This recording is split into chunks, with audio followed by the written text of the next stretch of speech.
Hey everyone, this is Matt from DrawingTutorialsOnline.com. I just want to share with y'all what we're doing at our sister site, PaintingTutorialsOnline.com. We are in the middle of a really long duration project of this portrait painting tutorial. I like to think of DrawingTutorialsOnline.com as like a big keg party.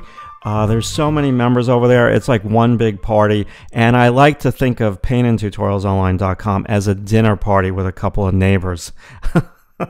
Yeah, they're two completely different sites.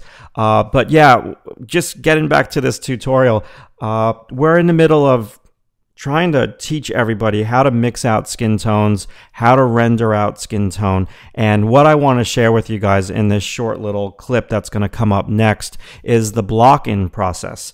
Right now I'm using this skinny little zero brush, and it's good to use a little zero brush like that after you've blocked in the tone and after you've put some paint down on the canvas. We're using a board for this one. I would say we're about 50% done. I mean, we still have to work on her ear. We still have to work on the earring. We've got to finish her neck and shoulders. We're going to go into the background and add all of this really cool texture. And then what we're going to do to make it look more like the model is to go back into her features of her face and, you know, kind of push them a little bit more and not leave them here. They definitely need to be pushed. Some areas need to be darkened, some areas need to be lightened, some edges need to be crisped up, and some edges need to be softened. So we have our work cut out for us. What we're using is basically traditional Winsor & Newton oil paint on a hardboard, and it's just a ton of fun to do this. I painted the other day for roughly several hours, and I filmed the entire painting of her face. We did her hair at another part in this tutorial. So let's dive into it. Let me show you how I got to this point, and let me show you how I block in, kind of just like sculpting as a sculptor would sculpt out surface planes. So thanks for watching, and check this out. Be good.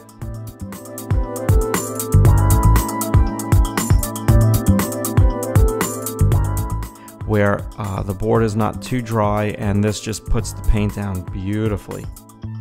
This brush holds its point right now in a very awesome way. Now we've got that lash, right? Her right eye. It's straight. We got to make sure that line is curved because we are putting her lashes around an eyeball, not a flat line of an eye.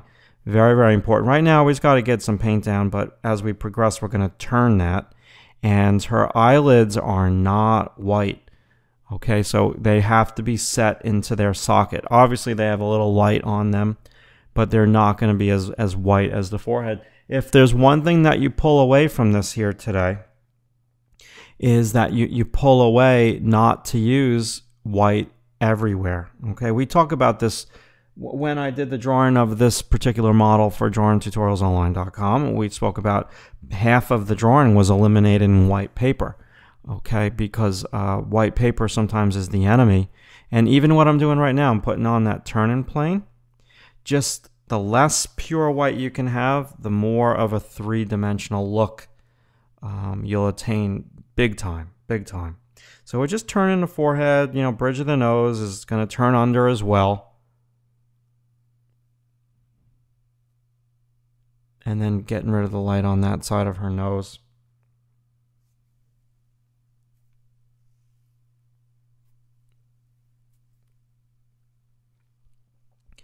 Turn in her cheekbone.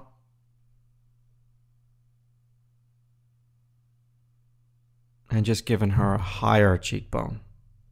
So we're looking at distances from her eye to her cheekbone. So how wide is that light?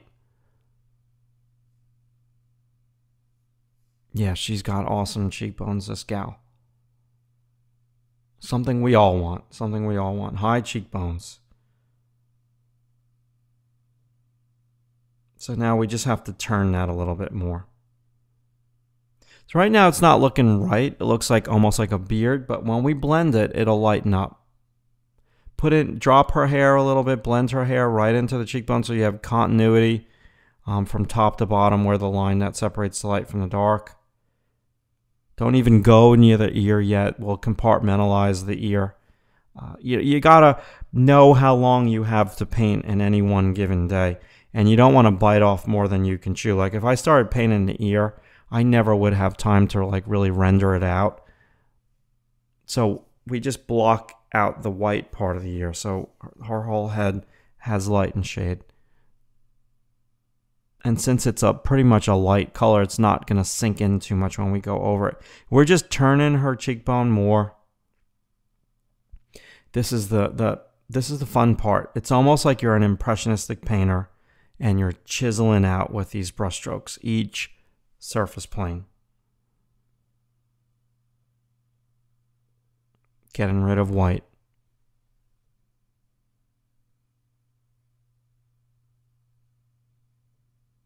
Lots of pink in this area. Nothing worse than an all orange skin tone. And nothing worse than an all monochromatically painted skin tone. I think I'd rather have an orangey skin tone than a monochromatically painted one. Getting in all those beautiful purples and pinks near the eyes and the nose, it just makes the portrait, that's what makes it look realistic. When it's monochromatic, it doesn't matter how well it's painted, it's not going to have that really realistic look to it. That's also part of the reason why I want to get up part 5 sooner rather than later, is because I don't want to leave it here for you guys. I want you to see where I got quicker rather than later. Just turning the chin, gradating down.